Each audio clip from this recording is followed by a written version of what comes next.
we were having a conversation first blush about if Wentz is seriously hurt, what happens. And my first thought was Foles. And Foles had a press conference today where he basically, said, like held up a sign yeah. or a boom box outside of the Colts window, like say anything and say, take me, like I'm here. I'm buried on the depth chart. The rookie already has the veteran to help him, which is why he mentioned that Dalton is the leader this team needs. Like, basically, he said everything. Like, Dalton's here, guys. I love Reich. I don't want to go anywhere where I don't know the offense already. Just, again, another pop culture reference. It was like Kramer, why don't you tell me the name of the trade you'd like to hear? It's there. It makes sense. The ridiculous time frame of 5 to 12 weeks shows you that, you're going to go into the season with these unseasoned people who are on the roster for 4 or 5 weeks when you've got, a team in the division like the Titans who are set to go with Julio Jones. You are going to fall behind fast. So getting someone like Foles is the no-brainer of no-brainers, that as long as Dalton stays healthy and doesn't get hurt to the point where the Bears are like, well, now we need Foles there.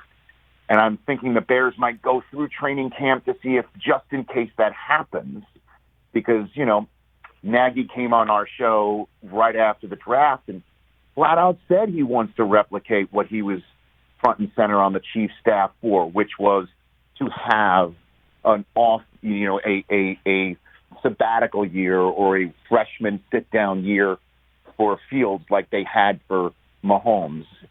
I think they're going to play their cards close to the vest, even though it makes sense to do it now.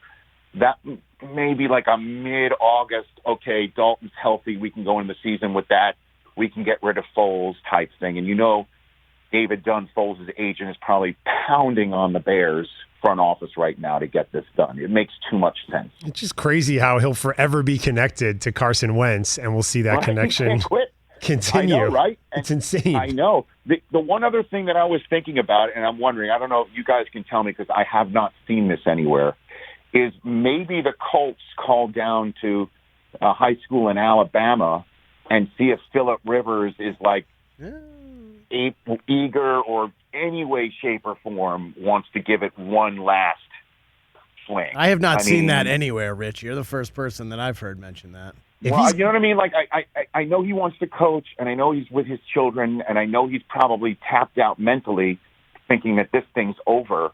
But don't you think the Colts, it would behoove them to just ring him up and say, you know us, we know you, you know everything.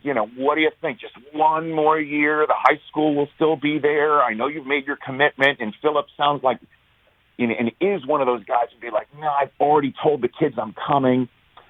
I don't know, but I'm wondering if the Colts have already made that phone call first. I've been the only one saying this. What if Jacob Eason is really good?